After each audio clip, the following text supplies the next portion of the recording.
Hi everybody, it's Tim. It is still January and it's really cold out, like really cold. And next week we are getting down to 0 Fahrenheit and that is not fun at all. And I'm hoping it's the last because I am so ready for spring. But I thought I would take you through some more of my indoor plants and some of the issues I'm coming up with, because if you have plants you bring in from outside or you have indoor plants, January, February is always when all of a sudden everything's been going really, really smoothly and then the bugs start appearing. And even though I've sprayed, I think I've done everything, they start to appear. So it's always a trying time for me during this month because you want to get things outside. It's too cold for them to go outside, and if I could put them outside, it would probably kill the bugs or they would go away, but I can't, so you're kind of stuck with it inside. And even right now, I can't even take things outside to spray them. I have to like put them in the shower and spray them down and then scrub it up and everything. So I'm doing a lot of things to try to mitigate the bug situation, but as you will see, I've still got some going on, and sometimes you have to really look for them. Sometimes they're very apparent, and that's usually when it's a little too late or you're in a bad situation. But I just found some, and I thought I would share it and just show you what's going on in my house. So over here, I'm in actually my bedroom, and I'm really lucky that I have this big corner in my room, and I can look out over the Hudson River and see what's going on my property. It's really hard to see out there, but there's a lot of ice on the river right now, so it's definitely cold. But while we're in here, I've got my lovely Sago palms behind me. And as all of you know, they are not real palms. They're actually, I think, in the pine family. But anyway, they look really good. And I'm gonna show you how good they look here. But it's a good thing I was checking them because I found something on them. So here they are. So if you just walked in here and you went, okay, how are my Sagos doing? You'd be like, they look good. Nice and green, all good here. But then I noticed something the other day. When you go and look down beneath, these things are hiding from me. I'm gonna try to zero in. I've got some mealy bugs. It's hard to see in here, but yes, there you go. They're hiding just where everything is. And I don't know if I can zoom in too close on these things, but they love to hide right on, there's one right there. And they look like little tufts of cotton almost. And if you have dogs, sometimes they look like dog hair too, and I do have dogs, but they just appear, and I hate them. See some up in here, but yeah, they're definitely in here. And so what I do with these, I usually get a bottle of alcohol, and sometimes that will spray them, and sometimes I will actually get a Q-tip out and like physically remove them. But I find if you keep spraying them with alcohol a couple times, usually that will work. And if that doesn't, I will take this and spray it with horticultural oil to get rid of them. And in worst case scenarios, I have had a couple times where it has been so bad that I've had to really get the insecticide out and do it. Here you can see some more on here. It's just so irritating that they're on this. And from the top, you wouldn't see it at all.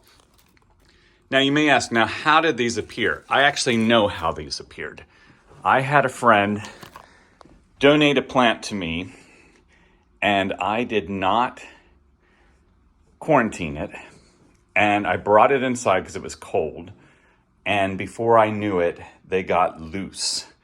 And this was a couple years ago, and I think I'm rid of them, and every winter they seem to pop up. And I love to blame that situation, and it may not be, but I just think that that might have been where it came from, or it could have just come from outside, because these all go outside in the summer and they come back in, and even though I spray them down and do all of that, they're still in the soil and they magically appear. So I'm going to check everything here, but I'm going to show you how I spray this. So this is what I have. I just have a bottle of alcohol. I put a sprayer on top, and then I'm just going to go through and spray the areas where I see stuff going on here. And I need to keep checking back, because if it doesn't take care of it, and it might take several times, but I need to keep on this because I really don't want mealy bugs everywhere and spreading to my other plants. And the funny thing is, there is nothing on this one. I've checked it. There's not a thing. And they're almost touching right here. They seem to like this bigger plant for some reason.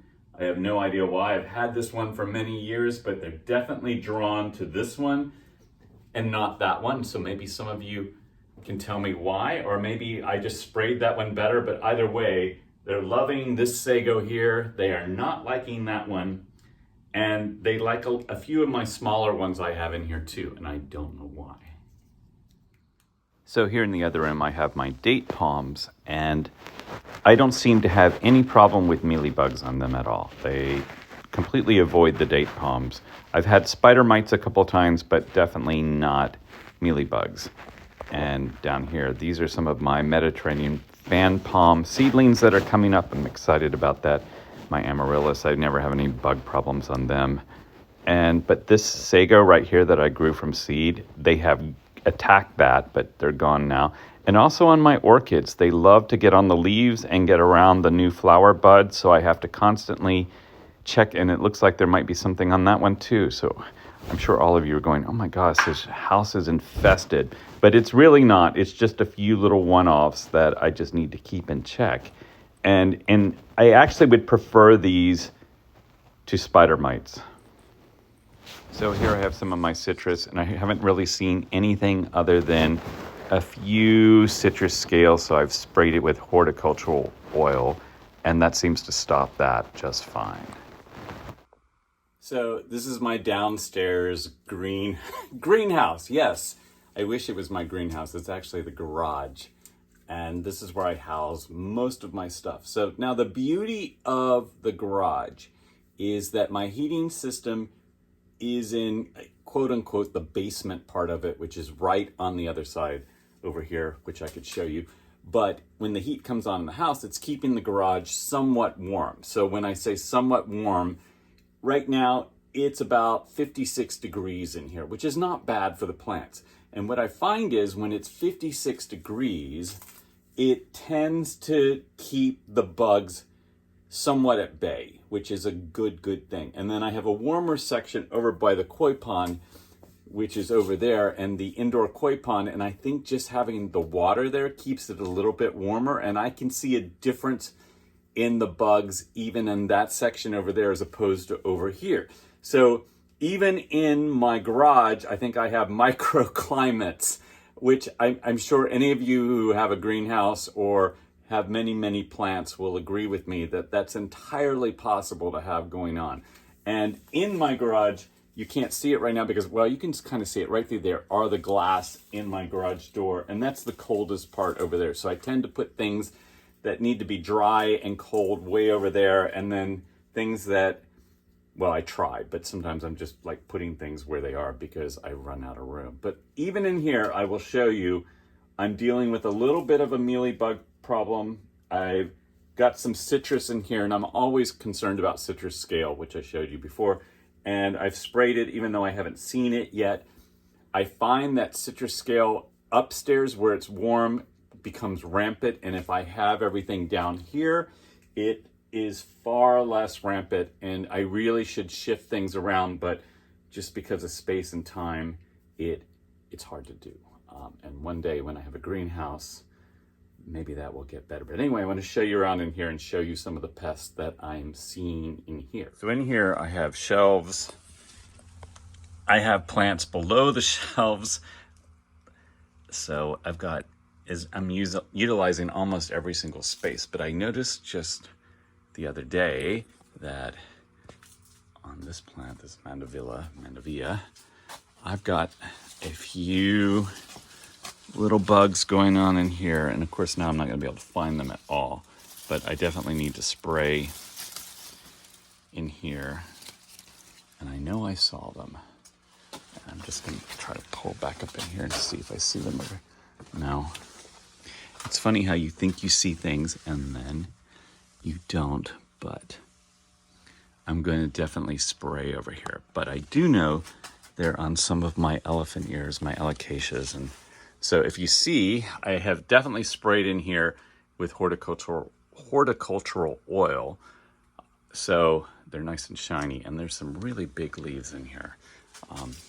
You can just kind of see from scale on that. But I was trying to find, here I can show you.